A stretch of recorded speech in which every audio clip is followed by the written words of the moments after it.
भाई सबको नमस्कार, राम राम। कैसे हो आप सभी? तो चलिए करते हैं ट्रिग्नोमेट्री की एक और क्लास। और क्लास करने से पहले मैं आपको बता दूं भाई कि हरियाणा वाले लड़का ने बेरा होगा कि जब अपने अडलामणी चल रहा है हरियाणा में, तो उस टाइम पर गांव में दिन में लाइट देते को नहीं। तो उसके कारण ही अपनी लाइव क्लास नहीं हो पा रही। बहुत सारे बच्चे सोच रहे होंगे कि सर एक दिन क्लास लेते हैं फिर छुट्टी कर लेते हैं। तो छुट्टी क्यों करते हैं? तो एक्चुअली प्रॉब्लम ये है कि पूरे दिन लाइट नहीं आती तो इन्वर्टर हो जाता है डेड। 2 बैटरी का इन्वर्टर है फिर भी डेड हो जावा है क्योंकि लाइट नहीं आती। तो इसलिए मैंने अब डिसाइड ये किया है, क्योंकि आपका टाइम बहुत ज्यादा कीमती है, तो मैं लेक्चर्स को रिकॉर्ड करके डालूंगा आपके लिए, टेंशन मत लेना। उसी पेज से हम चलेंगे, रिकॉर्ड करके डालूंगा सारी चीजें। आपको केवल कवर करते चले जाना है साथ साथ में। एक क्लास ट्रिग्नोमेट्री की हम पहले ही कर चुके हैं और ये हमारी दूसरी क्लास है ट्रिग्नोमेट्री की। ठीक है जी, तो चलिए करते हैं शुरू। आज की क्लास इंपॉर्टेंट है अपनी, क्योंकि आज मैं आपको बताऊंगा ट्रिग्नोमेट्री की रेशियोज कैसे चेंज होती हैं, साइन से कोस कैसे बनता है, सीकेंट से कोसिकेंट कैसे बनता है, और टेन से कोट कैसे बनता है, एंगल कैसे चेंज होता है। ठीक है। और उसके साथ साथ मैं आपको ट्रिग्नोमेट्री की जो टेबल है पूरी की पूरी वो टेबल सिखाऊंगा कि वो टेबल कैसे बनती है। तो चलिए करते हैं शुरू अपनी क्लास को। ठीक है जी, तो शुरू करते हैं। देखो, सबसे पहले मैंने कल की क्लास में, अगर मैं आपको एक छोटी सी बात रिवाइज कराऊं, तो मैंने आपको समझा दिया था कि भाई ट्रिपलेट्स क्या होते हैं। तो एक बार छोटा सा मैं आपको रिवीजन देता हूँ, ट्रिपलेट्स क्या होते हैं। कल की क्लास जो मैंने आपको सिखाया था ट्रिपलेट के बारे में, मैंने आपको एक बात बताई थी कि अगर यहाँ पर आपके पास 3 है तो आपको देखना है कि इसका आधा हो रहा है या नहीं हो रहा। अगर इसका आधा हो रहा है तो ठीक है। देखो, 3 का आधा नहीं होगा, क्योंकि आधा हो तो जाएगा लेकिन पॉइंट में होगा। इसलिए आधा अगर नहीं होगा, पूरा पूरा आधा नहीं होगा, तो हम क्या करेंगे, इसका वर्क कर लेंगे और वर्क करने के बाद आधा कर देंगे। तो कितना आएगा? 4.5। और उसके बाद इसमें से 0.5 घटा देंगे और 0.5, तो ये 4 हो सकता है, ये 5, ये 3, 3 4 5 हमारे ट्रिपलेट आ गए थे। इस प्रकार मैंने आपको ट्रिपलेट के बारे में समझा दिया था। अब मैं आपको ट्रिपलेट की एक न्यू फॉर्म बताने जा रहा हूँ, और याद रखना अब की बार जो पेपर में क्वेश्चन आएगा इसी फॉर्म के ऊपर आने वाला है। अब की बार जो आपके पेपर में क्वेश्चन आएगा वो इस फॉर्म के ऊपर आएगा। एसएससी सीजीएल, एसएससी सीएचएसएल ऐसे बार बार पूछे गए हैं, तो आपको इस फॉर्म के बारे में पता होना चाहिए। और जितने भी ट्रिपलेट है वो सारे के सारे उस फॉर्म के अंदर फिट बैठते हैं। ये न्यू फॉर्म का, इस फॉर्म को सीख लो सारे बच्चे। इसके अंदर क्या तो होता है, हम अगर 2 वेरिएबल ले ला, एक ले ला एक्स और एक ले ला वाई।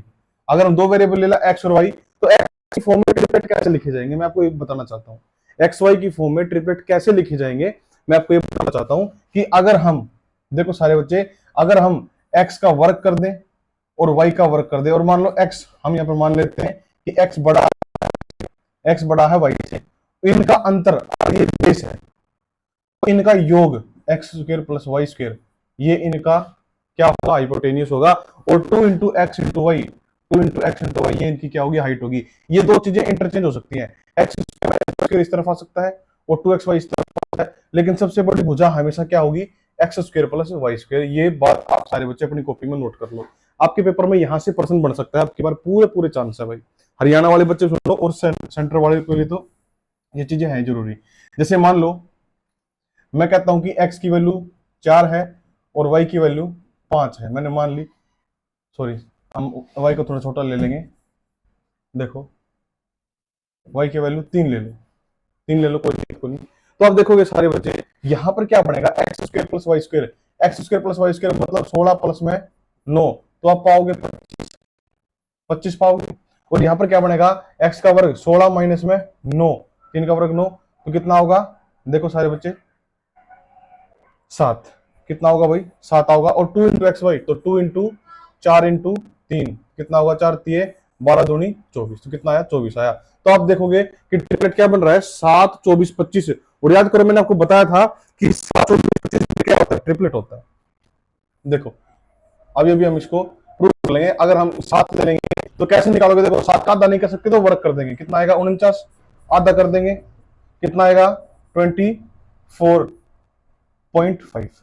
तो यहां से 0.5 घटाओगे 24, 0.5 जोड़ोगे तो 25। तो 7 24 25 ये एक ट्रिपलेट है, आपको याद भी हो जाना चाहिए ट्रिपलेट। ठीक है, अब देखोगे कि ये इसके अंदर बिल्कुल फिट बैठ रहा है, कोई समस्या इसके अंदर नहीं आ रही। ठीक है जी, तो ये तो चीज हमने ये सीख ली तो सारे बच्चे, इंपॉर्टेंट है भैया, अपनी कॉपी पर नोट कर लेना। आगे जितना भी आपने कर लिया है उसको आगे नोट कर लेना। देखो, एक चीज तो मैंने क्या बताई आपको कि x square plus y square, और यहां पर x square minus y square, और यहां पर एक्स वाई, एक तो ये फॉर्म है। इस फॉर्म के अंदर जो फिट बैठ गया वो ट्रिपलेट है। याद रखना, एक्स की वैल्यू जो यहां पर फिट बैठ गई वो ट्रिपलेट है, ठीक है जी। दूसरी चीज, अगर इसी के अंदर मैं थोड़ा सा चेंज कर दूं, इसी के अंदर मैं थोड़ा चेंज कर दूं, वाई की वैल्यू को 1 कर देता हूं। देखो मैं अगर वाई की वैल्यू को 1 कर दूं, वाई की वैल्यू अगर मैं 1 कर दूं तो क्या होगा, अगर वाई की वैल्यू में 1 कर दूं तो क्या होगा, देखो सारे बच्चे, अगर वाई की वैल्यू 1 कर दूंगा तो 2 इंटू एक्स इंटू 1, तो 2x हो जाएगा यहाँ पर, और यहाँ पर 1 करूंगा तो 1 की पावर 2 होगा, तो एक्स स्क्वायर माइनस 1 रहेगा, एक्स स्क्वायर माइनस 1 आड़े क्या हो जाएगा, देखो आड़ा हो जाएगा एक्स स्क्वायर प्लस 1। तो ये भी एक प्रकार का फॉर्मूला है, एक प्रकार की स्टैंडर्ड फॉर्म है, आप इसको भी ध्यान रखेंगे सारे बच्चे, ठीक है जी। X square plus Y square की फॉर्म में वाई की वैल्यू 1 पुट करके, इसको भी आप सारे बच्चे ध्यान रखना, ये भी इंपॉर्टेंट है, दोनों की दोनों चीजें इंपॉर्टेंट है। अब आप कहोगे सर जी कि ये इतने ही इंपॉर्टेंट है तो ये ऐसे ऐसे क्वेश्चन हमें देखने को मिलते क्यों नहीं, तो मैं आप सारे बच्चों को दिखाना चाहता हूं कि ऐसे ऐसे क्वेश्चन आपके पेपर में आते हैं। जैसे कि एक क्वेश्चन मैं आपके सामने लिख कर दिखाता हूं, आप सारे बच्चे खुद बता देंगे कि क्वेश्चन क्या है। क्वेश्चन ये है, पेपर में क्वेश्चन आया, आज क्वेश्चन मेरे पास टाइप किए हुए नहीं है, तो जितने क्वेश्चन मैं यहाँ पर लिखूं आप सारे बच्चे अपनी कॉपी में उतार लेना, सारे इंपॉर्टेंट। साइन थीटा बराबर m square minus N square, m square दिया है आपको, ये दिया है आपको, और पूछा है what is the value of tan theta, आपसे पूछा है टेन थीटा की वैल्यू क्या होगी, ये बात आपसे पूछ ली। अगर आप देखो तो पहला ऑप्शन क्या है, m square plus n square divide by m square minus N square, ये पहला ऑप्शन है। दूसरा ऑप्शन क्या है, 2mn divide by m square plus n square. आप इसको सोल्व करने की कोशिश करो सारे बच्चे, जब तक मैं लिख देता हूं इसको, m square minus N square divide by 2mn, और डी क्या होगा, M square plus n square divide by 2mn, एक ही। तो ये चार ऑप्शन है भाई। तो ये क्वेश्चन पेपर में आया और एसएससी के पेपर में आया भाई, बढ़िया क्वेश्चन था, बढ़िया लेवल का क्वेश्चन था, एसएससी सीजीएल के पेपर में आया। तो आप मेरे को बताओ कि इसका आंसर क्या होगा। अब देखो सारे बच्चे, कल मैंने आपको एक बात सिखाई थी, क्या, लाल बटे का, और मैंने कहा था कि इसका ध्यान रखना, पेपर में यहां से क्वेश्चन बनता है। अब आपको सर जी इसमें लाल बटे का तो दिखता नहीं, दिखता क्यों नहीं, दिखता तुम्हें, देखो लाल बटे का, बल्कि लाल बटे का भी छोड़ दो, मैंने आपको सिंपल से ट्रायंगल के वैल्यू सिखाया था ना। देखो मैंने क्या कहा था कि जब भी आपको साइन की वैल्यू पुट करनी हो, अगर ये थीटा है, अगर ये एंगल थीटा है, तो साइन की वैल्यू ऐसे जाएगी, बताई थी ना, साइन की वैल्यू ऐसे जाएगी। और साइन की वैल्यू जब ऐसे जाएगी तो आप देखो कि पहले इस लाइन को क्रॉस कर रहा है, फिर इस लाइन को क्रॉस कर रहा है, तो पहले लंब है, तो ऊपर जो है ये लंब होगा M square minus N square, और M square plus N, simple सी बात है। तो यहां पर कितने बच्चों ने देखते ये लिख दिया होगा कि 2 इंटू एम इंटू एन, कितने बच्चों ने देखते लिख दिया, उन बच्चों ने देखते लिख दिया होगा जिन बच्चों को वो स्टैंडर्ड फॉर्म पता है। कौन से स्टैंडर्ड फॉर्म, ये वाले स्टैंडर्ड फॉर्म, जिन बच्चों को ये स्टैंडर्ड फॉर्म पता है उन बच्चों ने देखते ही लिख दिया होगा, ठीक है जी, लिख दी। अब लिखने के बाद आपसे पूछा tan थीटा, और आपको पता है tan थीटा की वैल्यू कैसे जाती है, tan थीटा की वैल्यू ऐसे आती है, मतलब tan थीटा क्या होगा, tan थीटा क्या होगा, पहले आएगा m square minus N square, m square minus N square divide by फिर क्या होगा 2mn, 2, तो कौन सा अपना ऑप्शन ठीक हो जाएगा, ऑप्शन नंबर सी। ऐसे ऐसे पेपर में क्वेश्चन बन जाते हैं। देखो सिंपल एक लाइन का क्वेश्चन है, लेकिन जिस बच्चे को ये स्टैंडर्ड फॉर्म नहीं पता वो बच्चा नहीं कर पाएगा, जिस बच्चे को ये नहीं पता वो बच्चा नहीं कर पाएगा। और देख लेते हैं अपन है एक क्वेश्चन और था भाई, बढ़िया क्वेश्चन था, ये रहा सेम ऐसा ही क्वेश्चन है एक और भाई, और ये भी पेपर में आया हुआ क्वेश्चन है भाई, 2 into x into y divide by x square minus y square, x square minus y square, clear है। अब यहां से आपसे पूछा है कोस थीटा की वैल्यू, कोस थीटा की वैल्यू, अब ऑप्शन नहीं लिखता हम डायरेक्टली हम इसको कर लेंगे। तो मेरे को बताओ कोस थीटा की वैल्यू क्या होगी, आपको सर जी अगर ट्रायंगल बनाए ऐसे जाएगा तो कोण उल्टा ऐसे जाएगा, मतलब पहले इसकी वैल्यू फिर इसकी वैल्यू, तो ऊपर 2x y है ये इसकी वैल्यू है, और x square minus y square ये इसकी वैल्यू है, और अगर ऐसा है तो इसकी वैल्यू होगी एक्स स्क्वायर प्लस, बताओ कोई समस्या इसमें। और ऐसा है तो आपसे पूछिए कोस थीटा की वैल्यू, और कोस थीटा की वैल्यू क्या होगी, मेरे को बताओ कोस थीटा होगी क्या, कोस थीटा कैसे जाता है बताओ मेरे को, ऐसे जाता है सर जी, कैसे जाता है कोस थीटा, कैसे जाता है, मतलब पहले बेस और फिर हाइपोटेन्यूस, मतलब के आधार बटे कर्ण, तो आधार कितना है 2xy डिवाइड बाई कर्ण कितना है x square plus Y square, x square plus Y square, खत्म क्वेश्चन। पेपर में आपको कॉपी पेन उठाने की जरूरत नहीं पड़ेगी, अगर आपको ये चीजें ध्यान है, अगर आप ये चीजें समझ पा रहे हो तो आप क्वेश्चन देखते ही तुरंत कर दोगे। ठीक है जी, तो एक ये चीज है जो आपको समझ। अब हम डायरेक्टली आते हैं, हाँ ये चीज क्लियर है। अब डायरेक्टली हम आ जाते हैं एक कॉन्सेप्ट के ऊपर। कॉन्सेप्ट ओके है भाई, इंपॉर्टेंट सी चीज है, आप पहले सीख लो इस चीज को। कुछ स्टैंडर्ड फॉर्म में आपको लिखवा रहा हूं, सारे बच्चे लिख लो, और याद रखना अगर आप इनको अच्छे से सीखोगे ना तो ही आप ट्रिग्नोमेट्री में आगे बढ़ पाओगे। आपका ट्रिग्नोमेट्री ना सीख पाने का सबसे बड़ा कारण यही है कि आप नॉर्मल नॉर्मल जो चीजें उनको अच्छे से समझ नहीं पाते हो और समझने की कोशिश भी नहीं करते हो। तो सारे बच्चे कोशिश करेंगे चीजों को अच्छे से समझने की। देखो ये टेबल की फॉर्म में बना रहा हूं भाई, पहले 30 डिग्री, 60 डिग्री और 90 डिग्री, आगे और भी होती है 180 डिग्री, 270 डिग्री, 360 डिग्री, पूरी पूरी की पूरी टेबल भी बना सकते हैं, कोई दिक्कत नहीं है, पूरी की पूरी टेबल भी बन सकती है। ठीक है, तो आपको देखो कैसा हो कैसा हो, आपको एक भी चीज रटने के लिए ना बोलूं, हर चीज आपको समझा दूं, कैसा हो अगर मैं हर एक चीज आपको समझा दूं, रटने के लिए ना बोलूं, तो आपको सर जी मजा आ जाएगा। तो मजा ही आना है। अब देखो सारे बच्चे कैसे होगा, अगर मैं करूं तो वैल्यू कौन सी पहुंच आओगी, देखो सारे बच्चे थीटा, थीटा तो यहां पर लिखे हुए साइन कोट सीकेंट और कोसेकेंट, ये 6 रेशो होती है अपनी। ठीक है जी, अब यहाँ ट्रायंगल बना रहा हूँ, सारे बच्चों को ये ट्रायंगल अपनी कॉपी में छापना है, सारे बच्चों को ट्रायंगल छापना है, बिल्कुल सेम डिटो जैसे मैं छाप रहा हूँ, सेम टू सेम छापना है। अगर सीखना है तो छाप लेना। ये एंगल है 30 डिग्री, ये एंगल है 60 डिग्री मान लो, ये एंगल 30, क्योंकि आपको पता है भाई डिग्री है, एंगल अगर हमने 30 डिग्री ले लिया तो ये 90 माइनस 30 होगा, क्योंकि आपको पता है तीनों का योग क्या होता है, किसी भी त्रिभुज के तीनों कोणों का योग 180 डिग्री होगा। और अगर ये ना है कि हमने 30 ले लिया तो ये 60 हो जाएगा ऑटोमेटिकली, इसको 45 लेते तो ये भी 45 रह जाता, क्योंकि दोनों का जो सम है 60 और 30 का 90 होना चाहिए। ठीक है जी, पहली बात ये होगी। अब आप जब भी इस ट्रायंगल को बनाओगे, याद रखना इस बात को, आगे जाके आपको एक चैप्टर और पढ़ना है हाइट एंड डिस्टेंस, और जब भी आप इस फिगर को बनाओगे आप 30 के सामने हमेशा क्या लिखोगे, 1 लिखोगे, 30 के सामने 1 लिखोगे। ठीक है जी, और 60 के सामने क्या लिखोगे, √3 लिखोगे। याद करने के लिए तरीका बता दूं आपको, छोटा एंगल क्या है, छोटी संख्या, मतलब बड़ा एंगल कौन सा है 60, 60 के सामने बड़ी संख्या √3, क्योंकि √3 एक से तो बड़ी है। ठीक है, तो 1 और √3 का संबंध आप ये देख लो, 30 के सामने √3 और जो बच गया यहां पर आएगा 2। और अगर हमारा यह चीज ना भी याद रहा है तो इनका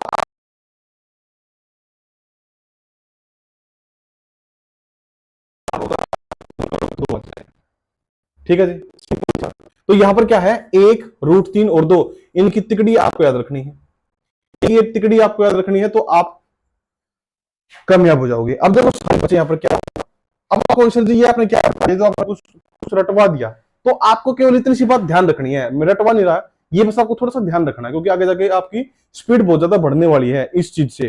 तो अब आपको अगर कोई कहे कि cos 30 की वैल्यू बताओ क्या होगी, cos 30 की वैल्यू क्या होगी, तो आप कहोगे सर जी 30 डिग्री तो ये है, और चूंकि cos की वैल्यू पूछी तो ऐसे वैल्यू जाएगी, मतलब √3 बटा 2, √3 बटा 2 ऐसे होगा।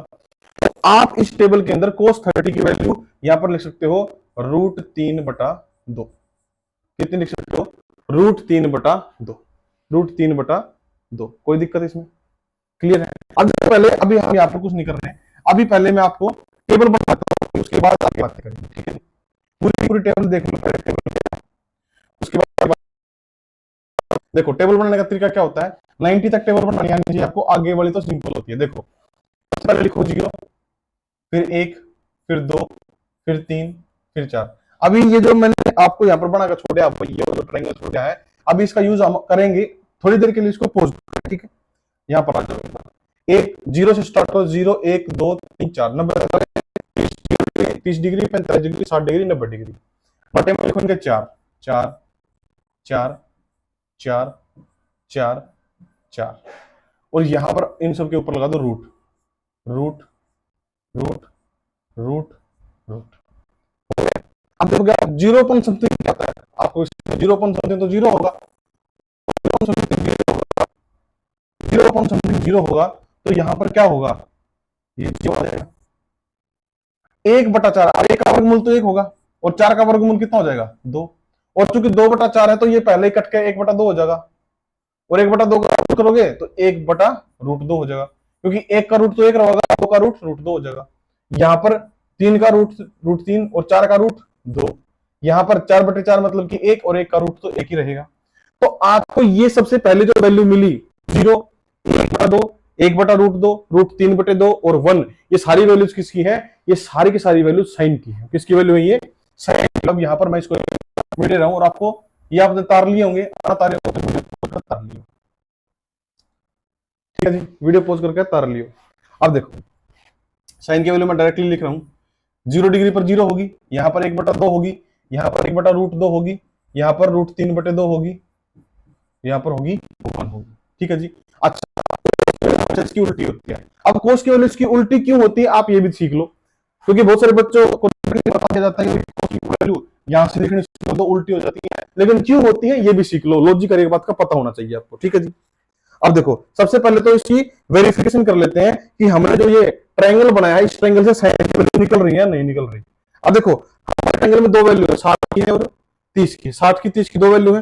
तो यहां से अगर मैं कहूं कि साइन 30 की वैल्यू क्या होगी, साइन 30 डिग्री, तो 30 डिग्री ये है, इसके लिए साइन 30 डिग्री के लिए ये बेस हो गया, ये हाइट होगी, तो ऐसे जाएगा रेशो, पहले 1 लिखोगे फिर 2 लिखोगे, मतलब 1/2।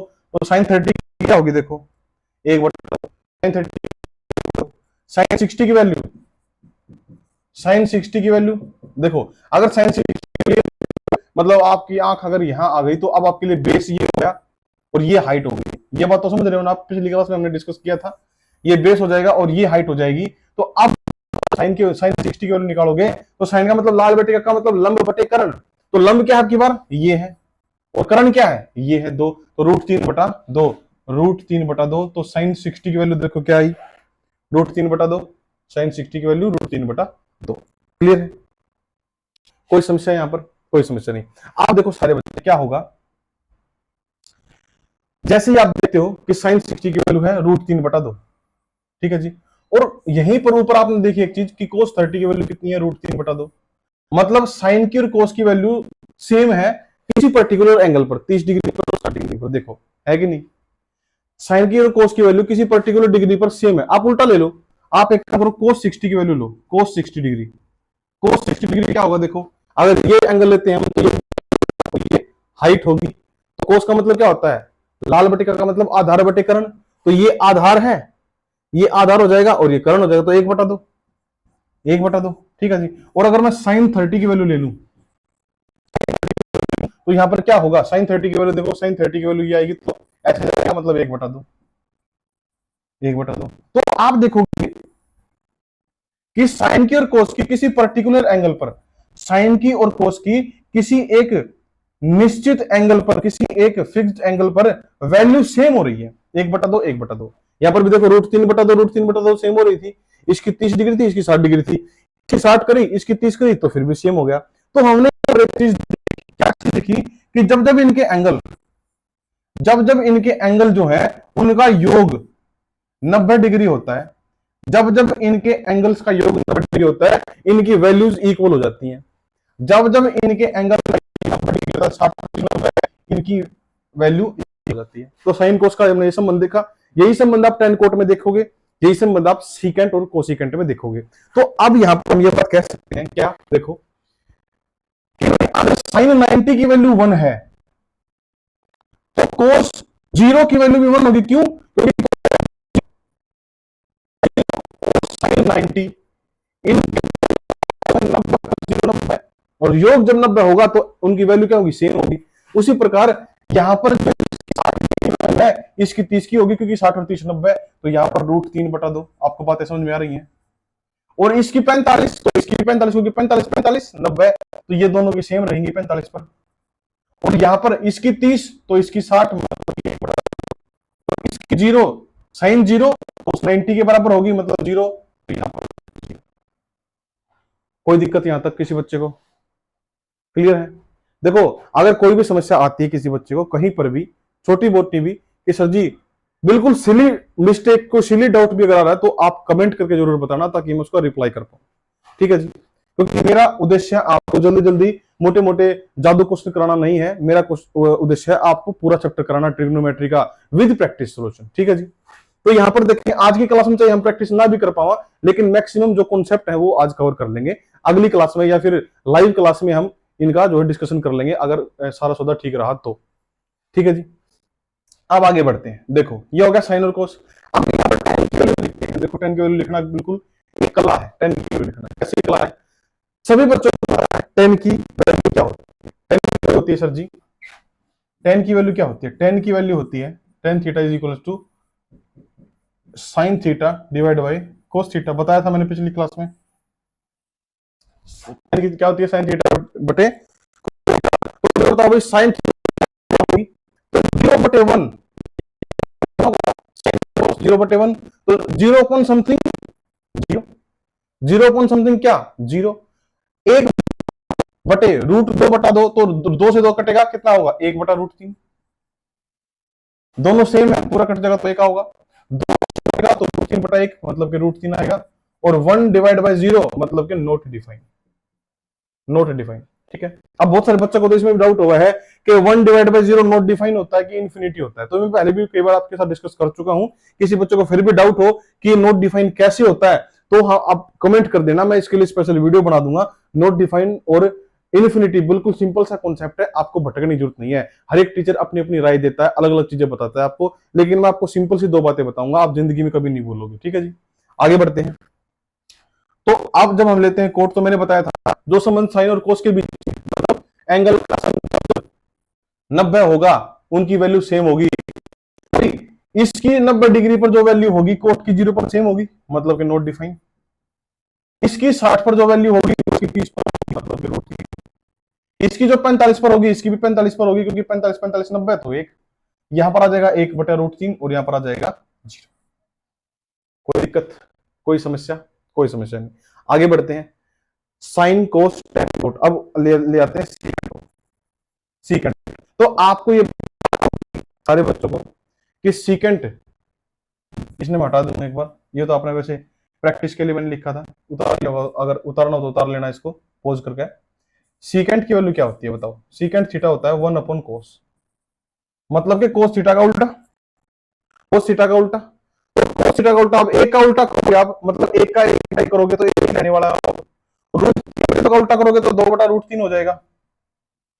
1/√2 का तो √2/1, मतलब कि √2, 1/2 का 2, और 0 का उल्टा करोगे, क्योंकि देखो 0 है, 0 को मैं 0/1 लिख सकता हूँ, कोई दिक्कत नहीं भाई, 0 को मैं 0/1 लिख सकता हूँ, बटे में कुछ नहीं है तो एक तो है ही।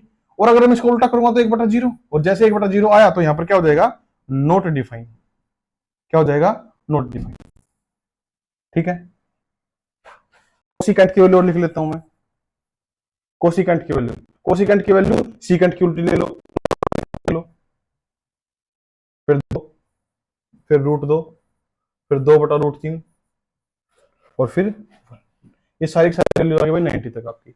अब देखो, सुनो सारे बच्चे ध्यान से, आपके दिमाग में एक बात आई होगी कि सर जी हमने ये जो पहले जो हमने एक ट्रायंगल बनाया था, अब एक बार इस पर आ जाओ और हमें सिखा दो कि ये ट्रायंगल कैसे काम करता है। इस ट्रायंगल से आप 2 वैल्यू सीख पाओगे। देखो, इस ट्रायंगल से आप 2 वैल्यू सीख पाओगे, बल्कि मैं दोबारा बनाऊंगा इस ट्रायंगल को ताकि आपको देखो, जो एंगल आप 30 डिग्री लोगे उसके साथ, जो एंगल आप 60 डिग्री लोगे उसके सामने लिखोगे आप √3, और जो एंगल उसके सामने, ठीक है जी, 1 √3 और 2, ये फिक्स्ड है, बिल्कुल फिक्स है, इसके आगे आपको कुछ सोचने की जरूरत नहीं है। तो आप यहां पर देखो सारे बच्चे, इसके अंदर कोई भी वैल्यू निकालनी हो आपने, जैसे कि मान लो कोई कहे आपसे कि बताओ tan 30, तो आपको पता भी 30 डिग्री तो ये है, और इसके हिसाब से tan की वैल्यू क्या होगी, इसके हिसाब से tan का जो सब्जेक्ट tan की लाइन तो ऐसे जाती है, बोलो ऐसे जाती है कि नहीं जाती? 1/√3, तो आप कहोगे सर जी 1/√3, 1/√3 बोलो। तो tan 30 की वैल्यू जरा चेक करो, हमने टेबल में क्या लिखी है, 1/√3। अच्छा, कोई आपसे पूछे भाई tan 60 डिग्री की वैल्यू बताओ, tan 60 की, तो tan 60 की हाथ से देखोगे आप, अगर आपकी आंख यहां पर है तो आपके लिए ये बेस है और ये, और लाल बटे का काम है लंब बटे आधार, तो लंब बटे आधार, तो ये लंब होगा भाई, आपकी बार लंब ये होया ना और ये आधार हुआ, तो आप ऐसे उल्टी रेशो लोगे, तो √3/1 मतलब √3। तो आप देखोगे tan 60 की वैल्यू क्या है, देखो tan 60 की वैल्यू क्या है, देखो रूट √3। ठीक है, क्लियर। और एक एग्जांपल ले लो, जैसे कि cosecant cosecant 30 degree, cosecant 30 degree, देखो साइन, कोसिकेंट साइन का उल्टा होता है मेरा, तो साइन की वैल्यू देख लो, साइन की वैल्यू 30 डिग्री, तो यही एंगल है सिंपल वाला, तो यहां से साइन की वैल्यू ऐसे गई होगी, साइन तो की वैल्यू ऐसे गई होगी, ठीक है ना, मतलब कि 2/1, तो यहां पर कितना आ जाएगा 2। तो कोसेक 30 की वैल्यू देखो क्या है, कोसेक 30 की वैल्यू देखो क्या है, कोसेक 30 की वैल्यू देखो क्या है, 2 है। तो आप देखोगे बड़ा कामयाब है ये ट्रायंगल, अगर आपको आता है तो आप एंगल, किसी भी एंगल पर 30 पर और 60 पर निकाल सकते हो। याद रखना इसकी लिमिट क्या है कि ये 30 और 60 की वैल्यू आपको देगा, कौन सी वैल्यू देगा, 30 की और 60 की वैल्यू देगा। अब आपको एक चीज और मैं आपको सिखाता हूं, देखो सारे बच्चे, एक चीज और आपको सिखाता हूं, ये हो गया, इसको क्लियर हो रहा है, ये आपका बेस बन रहा है, बिल्कुल बेस इस चैप्टर का, बिल्कुल बेस, जीरो लेवल से आप चीजें सीख रहे हो। ट्रायंगल नंबर 2, ट्रायंगल नंबर 2 जब आप देखो, यहां पर आपको दोनों एंगल सेम ले लेने हैं, ये भी 45 लेना है और ये भी 45 लेना है। और चूंकि पिछले ट्रायंगल में सीखा था कि भाई छोटे एंगल के सामने छोटी भुजा, बड़े एंगल के सामने बड़ी भुजा, और चूंकि यहाँ दोनों एंगल सेम है, 45 45 90 दोनों सेम है, तो दोनों के सामने सेम भुजा होगी, मतलब ये भी एक होगी और ये भी एक होगी, और जब दोनों एक होगी तो इसका वर्ग 1 2 का वर्गमूल, तो ये याद रख लो, 45 के सामने एक, 45 के सामने एक, यहाँ पर वर्गमूल 2, और जो इससे पहले मैंने ट्रायंगल बनाया था वो भी यहाँ पर लिख देता हूँ कंपैरिजन के लिए, यहाँ पर 30 डिग्री, यहाँ पर 60 डिग्री, 30 के सामने 1, 60 के सामने √3 और 90 के सामने 2, दोनों ट्रायंगल आपके माइंड में छपे हुए होने चाहिए। अब साइन 45 डिग्री की वैल्यू बताओ क्या होगी, तो आपको पता है साइन 45 ऐसे जाएगा 1/√2, ठीक है, यहां से कोसिकेंट 45 के इसका उल्टा कर दो। कोई आपसे पूछे कोट 45 की वैल्यू, कोट 45 की वैल्यू देखोगे ऐसे जाता है तो कोट ऐसे जाएगा 1/1, मतलब कि 1। बताओ कितना समय लगेगा अगर आपको ये चीज दिमाग के अंदर फिट हो, ठीक है, ये मैं आपको केवल आपकी स्पीड बढ़ाने के लिए आपको दिखा रहा हूं, ठीक है जी, दो चीजें होगी। अब जो तीसरी चीज मैं आपको बताने वाला हूं, ये था ट्रायंगल नंबर 1, ट्रायंगल नंबर 2 मैं आपको, अब जो तीसरी चीज, शायद कोई टीचर आपको बताएगा ये चीजें, 15 और 75 का रिलेशन मैं आपको दिखाने जा रहा हूं, सारे बच्चे देख लो, क्योंकि हो सकता है आपके पेपर में क्वेश्चन आ जाए, आपके पेपर में भाई, आप देखो एक बात, मैं आपको दे रहा हूं, मैं आपको, आप देखो आपने 0 की वैल्यू देखी, 30 की वैल्यू देखी, 45 60 90 सारी वैल्यू देखी, 180 270 ये देखेंगे अभी आगे हम, ये सारी वैल्यू आपने देखी, लेकिन सोचो आपको पेपर में क्वेश्चन क्या आया, आपके पेपर में क्वेश्चन आया साइन 15 डिग्री इंटू में मत लगाओ, tan 75 डिग्री, सिंपल सा दे दिया बस, सिंपल सी ये बात दे दी, तो कैसे करोगे इसको बताओ। ऐसा तरीका है, इसको करने का तरीका और भी है, इसका तरीका ये हो सकता है कि आप साइन और -30 लिख लो और फिर इसका फॉर्मूला लगाओ साइन a-b का, यहां पर आप इसको 10 45 + 30 लिख लो और फिर 10a + b का फॉर्मूला लगाओ, लेकिन साइन a-b 10a + b ये फॉर्मूले आपको याद होने चाहिए उसके लिए, और वो अभी आपको याद है नहीं, और अगर आप मान लो बाई चांस भूल भी गए तो आप कैसे करोगे इस क्वेश्चन को, ये मेरा प्रश्न है। तो सीधी सी बात है भाई, 15 डिग्री पर और 75 डिग्री पर वैल्यू याद कर ली जाए, अगर वैल्यू आप याद कर लोगे तो किसी भी लेवल के पेपर में बैठ जाना, इससे ऊपर का लेवल नहीं आएगा। देखो क्या बताया मैंने, एक चीज है भाई, देखो सारे बच्चे, यहां पर ये एंगल आप मान लो 15 डिग्री, ये एंगल आप मान लो ये ट्रायंगल याद रखना भाई, ट्रायंगल से आपको याद होगा, टेबल में लिख दूंगा मैं, लेकिन टेबल से आपको याद नहीं होगा, आप विचल जाओगे, थोड़ी सी जटिल है ये चीजें, लेकिन आप ट्रायंगल याद रखोगे तो आप हमेशा कर लोगे इसको। देखो सारे बच्चे कैसे करेंगे, 15 के सामने आप लिखो -1, क्या लिखोगे, √3 - 1, और 75 के सामने आप क्या लिखोगे, 75 के सामने आप लिखोगे √3 + 1, क्या लिखोगे, √3 + 1, और 90 डिग्री के सामने आप क्या लिखोगे, 2 × √2। ये एक त्रिभुज है जो आपको याद रखना है। अगर आप इस त्रिभुज को याद रखोगे तो आप पाओगे कि चीजें बहुत ही अच्छे तरीके से जा रही हैं। आप जैसे ही इसको लिखोगे, अब देखो पहले हम इसका एक बार प्रूफ देख लेते हैं। क्योंकि ये एक पाइथागोरस है तो इसका वर्ग और इसका वर्ग इसके वर्ग के बराबर होना चाहिए।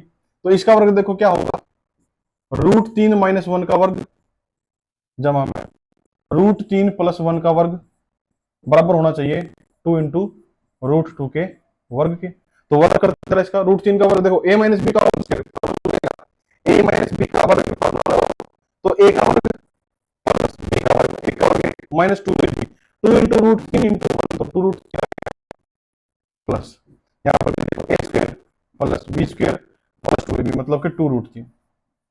यहाँ पर इसका वर्ग करोगे, 2 का वर्ग 4, √2 का वर्ग 2, 4 दूनी 8, ठीक है जी। इसमें ये प्लस में खत्म, और 4 8 = 8, तो आप देखोगे कि सेटिस्फाइड। अगर हम याद कर ले, क्यों ना याद कर ले, अगर ये याद कर लोगे, कोई आपसे कहेगा फॉर एग्जांपल यही क्वेश्चन है, मान लो यही क्वेश्चन आ गया सेम टू सेम आपके पेपर में, तो आपने फटाफट से एक ट्रायंगल बनाना है। आपने यहाँ पर लिखना है 15, यहाँ पर लिखना है 75, 15 के सामने आप चूंकि छोटी है तो लिखोगे √3 - 1, 75 बड़ी है तो, अगर 75 बड़ी है तो क्या लिखोगे, √3 + 1, और यहाँ पर लिखोगे 2 √2, ये लिखोगे। तो आपने क्या करना, sin 15, क्योंकि sin 15 है तो साइन ऐसे जाएगा, तो √3 - 1 / 2 √2 इंटू में tan 75 करना है, तो 75 डिग्री यहां से देखोगे आप, और चूंकि tan का मतलब क्या होता है, लाल बटे का लंब बटे आधार, तो इसके लिए लंब ये होगा और ये आधार होगा, तो लंब बटे आधार मतलब √3 + 1 / √3 - 1। बोलो कोई दिक्कत इसमें? अब इसका गुणा कर लो, ये कट गए, कितना आया, √3 + 1 / 2 √2। अब आप देखो इस ध्यान से, तो √3 + 1 / 2 √2 मतलब ये आया है, ये आया है, तो ये क्या हो सकता है, ये तो cos 15 डिग्री की वैल्यू है, ये तो cos 15 डिग्री की वैल्यू है कि नहीं बताओ, मतलब ये सारी सारी वैल्यू cos 15 डिग्री है, cos 15 है बिल्कुल है। देखो sin 15 डिग्री इंटू में tan 75 को मैं cot 15 कह सकता हूं, cot 15। अभी आपको समझ में नहीं आएगा कैसे किया ये हमने, अभी मैं ये चीजें आपको डिस्कस करूंगा, फिर ये देख लो कि cot 15 इसको हम कह सकते हैं, ठीक है जी। sin 15 डिग्री गुणा में कोट को मैं क्या लिख सकता हूं, cos 15 बटे sin 15, ये कट गया, कितना अच्छा cos 15, तो cos 15 इसका उत्तर था, ठीक है जी। तो किसी भी प्रकार से कर लो, कुल मिला के ये है कि आपको 15 और 75 के बारे में अगर पेपर में क्वेश्चन आ गया तो आपको डायरेक्टली वैल्यूज पता होनी चाहिए, √3 + 1 75 के सामने, √3 - 1 15 के सामने, और 2 √2 90 डिग्री के सामने, ठीक है जी। ये बात क्लियर होगी। एक चीज और है भाई जो बतानी है आपको, देखो यह चीज और रहेगी सारी, उसके बाद क्लास खत्म करते हैं, ये चीज और सीख लो, क्योंकि ये चीज आपको भी नॉर्मली कोई बताता नहीं है, लेकिन मैं आपको क्लियर कर देता हूं, ये 3 वैल्यूज भी आपको पता होनी चाहिए, ठीक है। अगर बाई चांस, वैसे तो आप निकालने सीख ही जाओगे ऑटोमेटिकली आगे चल के, लेकिन फिर भी वैल्यूज आपको लिखवा देता हूं। तो सबसे पहले आप ये वैल्यू सीखने के लिए आपको एक बात पता होना चाहिए कि हर 90 डिग्री के बाद उसका सर्कल, चाहे वो साइन हो, कोस हो, टेन हो, कोट हो, सीकेंट कोसेकेंट कोई भी हो, 90 के बाद उसका सर्कल कंप्लीट होता है। जैसे कि मान लो इसको ऐसे समझो आप कि यहां पर क्या, एक मिनट, हाँ, जैसे देखो 0 थी और 90 पर ये 1 हो गई, तो 0 से लेकर 90 तक आने में इस ये 0 से 1 हो गई, तो 90 से 180 पर जाने में दोबारा से ये 1 से 0 हो जाएगी, ये कह रहा हूं मैं, हर 90 पर साइकिल इसका कंप्लीट होता है, मतलब अगर 0 से 1 हुई तो अगले 90 पर ये वापस 0 हो जाएगी, ठीक है जी। अच्छा, और अगले 270 में ये, अब यहां पर आप, यहां पर मैं जो चीज लिखने वाला हूं, आधे बच्चे सोचेंगे सर जी ये क्या लिख दिया, लेकिन मैं फिर भी आपको बता दूं यहाँ पर ये -1 हो जाएगी, यहाँ पर ये -1 हो जाएगी। ठीक है जी, क्योंकि अभी मैंने आपको एक कॉन्सेप्ट नहीं सिखाया है, एक कॉन्सेप्ट बड़ा प्यारा है और आज की क्लास बहुत लंबी हो जाएगी अगर मैं उसको भी ऐड करूंगा तो फिलहाल आप ये देख लो, मोटा मोटा ये सीख लो, मैं आपको बता देता हूं, बाकी होता क्यों है वो कल बता, अगली क्लास में आपको समझा दूंगा। कॉन्सेप्ट क्या है कि 4 क्वाड्रेंट होते हैं, क्वाड्रेंट सेकंड, थर्ड और फोर्थ, 4 क्वाड्रेंट होते हैं, आप लिख लेना, नेक्स्ट क्लास में एक्सप्लेन कर दूंगा। पहले क्वाड्रेंट में जितने भी रेशियो होते हैं सारे पॉजिटिव होते हैं, सेकंड क्वाड्रेंट में साइन और कोस, थर्ड क्वाड्रेंट में टेन और कोट पॉजिटिव होते हैं, बाकी सारे नेगेटिव। देखो यहाँ पर सारे पॉजिटिव, यहाँ पे साइन और कोसिकेंट ये पॉजिटिव होते हैं, बाकी सब नेगेटिव। यहाँ पर टेन और कोट पॉजिटिव होते हैं, बाकी सारे नेगेटिव। यहाँ पर कोस और सीकेंट ये दोनों पॉजिटिव होते हैं, बाकी सारे नेगेटिव होते हैं। तो ये बात आप ध्यान रखो। अब चूंकि आपको पता है कि यहां से लेके यहां तक ये पूरा 90 डिग्री है, यहां से लेके यहां तक ये 180 है, यहां से लेके यहां तक ये 270 है, और यहां से लेके यहां तक ये वापस ये 0 डिग्री तो है ही, साथ में 360 डिग्री भी है। ठीक है जी, तो आप जब यहां पर देखोगे, रुक जाओ, आप जब यहां पर देखोगे कि हम थर्ड क्वाड्रेंट पे आ चुके हैं, 270 डिग्री मतलब क्या, थर्ड क्वाड्रेंट, और थर्ड क्वाड्रेंट में 10 कोट पॉजिटिव होता है, तो साइन तो नेगेटिव होगा, इसलिए नेगेटिव का 1 ले लिया। और फिर आप फोर्थ क्वाड्रेंट में जाओगे तो फिर आप 0 हो जाओगे, क्योंकि सर्कल तो कंप्लीट हो रहा है 90 डिग्री का, तो 0 और 0 प्लस माइनस में फर्क पड़ता नहीं। अब यहां पर देखेंगे कोस 1 से 0, तो फिर 0 से 1, और चूंकि 0 से 1 होगा प्लस का क्या माइनस का बताओ, 180 डिग्री मतलब क्या, सेकंड क्वाड्रेंट, और सेकंड क्वाड्रेंट में कोस नेगेटिव होता है तो नेगेटिव, उसके बाद फिर 0, और उसके बाद फोर्थ क्वाड्रेंट में कोस पॉजिटिव होता है तो यहां पर 1। ठीक है जी, आगे बढ़े। 10 का देखो, 0 से नोट डिफाइन, तो नोट डिफाइन से फिर जाएगी 0 पे, और 0 से फिर जाएगी नोट डिफाइन पे, और नोट डिफाइन से फिर जाएगी 0 पे। इसमें तो आपको ज्यादा सोचने की जरूरत है नहीं। ठीक है जी, 0 से देखो, 0 से नोट डिफाइन, नोट डिफाइन से 0। अब देखो चीज डिफाइन ही नहीं है तो माइनस प्लस का तो कोई फर्क ही नहीं पड़ता। 0 से नोट डिफाइन, नोट डिफाइन से फिर से 0 पर चली जाएगी, माइनस प्लस का कोई पंगा नहीं यहाँ पर। उसी प्रकार कोट में ले लो, कोट में नोट डिफाइन से 0 गई है तो 0 से नोट डिफाइन, नोट डिफाइन से फिर 0, 0 से फिर नोट डिफाइन। ठीक है, यहां पर देखो 1 से नोट डिफाइन, देखो यहां पर ध्यान से देखना, 1 से नोट डिफाइन, तो नोट डिफाइन से 1 जाएगी, और चूंकि सेकंड क्वाड्रेंट में है और सेकंड क्वाड्रेंट में सीकेंट नेगेटिव होता है तो -1 आएगा। 180 सेकंड क्वाड्रेंट, सेकंड क्वाड्रेंट में सीकेंट क्या है, नेगेटिव है। सेकंड क्वाड्रेंट में साइन और कोसिकेंट पॉजिटिव होता है, सीकेंट नेगेटिव होता है तो -1। उसके बाद फिर से नोट डिफाइन, और फिर फोर्थ क्वाड्रेंट में 1 आएगा, और 1 फोर्थ क्वाड्रेंट में सीकेंट पॉजिटिव होता तो 1 आ जाएगा। ठीक है जी, अब नोट डिफाइन के बाद 1, 1 के बाद फिर से नोट डिफाइन, नोट डिफाइन के बाद फिर से 1, लेकिन चूंकि कोसिकेंट है और थर्ड क्वाड्रेंट है तो थर्ड क्वाड्रेंट में ये नेगेटिव होगा और यहां पर नोट डिफाइन होगा। ठीक है जी, देख लो सारे बच्चे, इसमें उतार लो, इसका स्क्रीनशॉट मार लो, जो जी करे वो कर लो। ये बड़ी ही इंपॉर्टेंट टेबल है, ये टेबल आपको एटलीस्ट इतनी तो याद होनी चाहिए, इतनी है, इतनी टेबल तो आपके टिप्स होनी चाहिए। अगर फिर भी कोई दिक्कत आए तो मैंने आपको हर एक चीज के बारे में जो है ट्रायंगल बता दिया है। और जो ऐसा मत सोचो कि 0 और 90 डिग्री के ऊपर आपने ट्रायंगल नहीं बताया, 0 और 90 डिग्री अगर एंगल लेंगे तो ट्रायंगल बनेगा ही नहीं, उसका भी केस होता है, वो भी मैं आपको सिखा दूंगा, लेकिन वहां पर ट्रायंगल बनता ही नहीं है, अलग तरीके से समझाना पड़ता है। तो आज समय कम है, हम अगली क्लास में आपको समझाएंगे। और एक ये कंसेप्ट हमारा बचता है, ये भी मैं अगली क्लास में आपको सिखाऊंगा।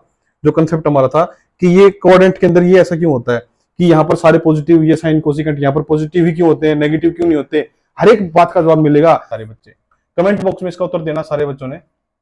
जैसे कि क्वेश्चन है मैं आपको दे रहा हूं,